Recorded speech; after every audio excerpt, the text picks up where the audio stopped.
اللہم صلی علی محمد وعلی محمد وعجل فرجہم۔ سامعین محترم، ناظرین گرامی قدر، السلام علیکم ورحمۃ اللہ وبرکاتہ۔ پروردگار عالم کی جانب سے یہ ماہ مبارک رمضان کے جو روزے ہیں یہ فرض کر دیے گئے، اور اگر ان روزوں کے تربیتی اثرات کے حوالے سے گفتگو کی جائے، ان کی طرف جو ہے آج ہم اس گفتگو میں اشارہ کریں گے۔ ماہ رجب اور ماہ شعبان کے روزوں کو بھی مستحب قرار دیا گیا، اس لیے کہ انسان اس ماہ عظیم اور یہ جو ماہ بندگی ہے اور ماہ مہمانی ہے اور ماہ صبر ہے، ماہ تربیت ہے، اس ماہ مبارک کے اندر اپنے آپ کو پاک و پاکیزہ لے کر جو ہے وہ داخل ہو اور اس کی برکات سے اچھے طریقے سے کسب فیض کر سکے۔ اب سوال یہ ہے کہ کون سے اثرات روزہ کے انسانی زندگی پر پڑتے ہیں۔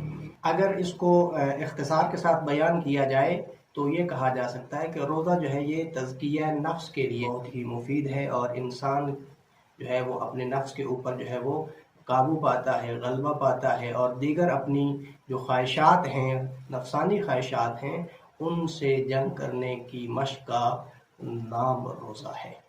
اس کے جسمانی اور روحانی دونوں طرح کے فوائد جو ہیں وہ موجود ہیں، اور دونوں طرح کے اثرات انسان کے اوپر جو ہے وہ پڑتے ہیں۔ اجتماعی لحاظ سے تربیتی اور تعمیری فوائد کا بھی حامل ہے، اور اس کا ایک عامل ہے اور ذریعہ ہے۔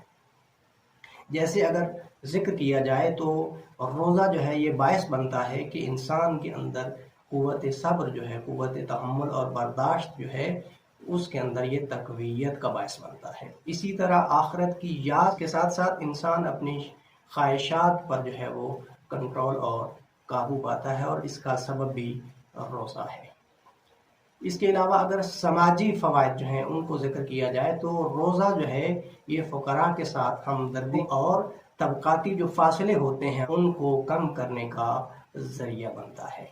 امام صادق علیہ السلام سے روزہ کے حوالے سے سوال کیا گیا کہ روزے کا فائدہ کیا ہے، تو امام علیہ السلام نے کچھ اس طرح بیان فرمایا۔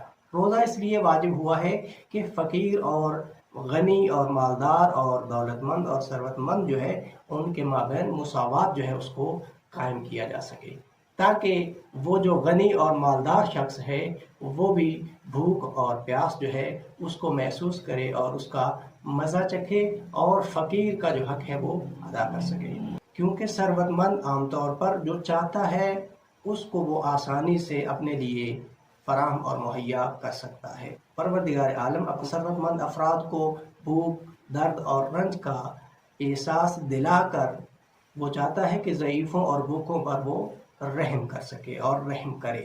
دعا گو ہوں کہ پروردگار عالم آپ سب کا حامی و ناصر ہو۔ السلام علیکم ورحمۃ اللہ وبرکاتہ۔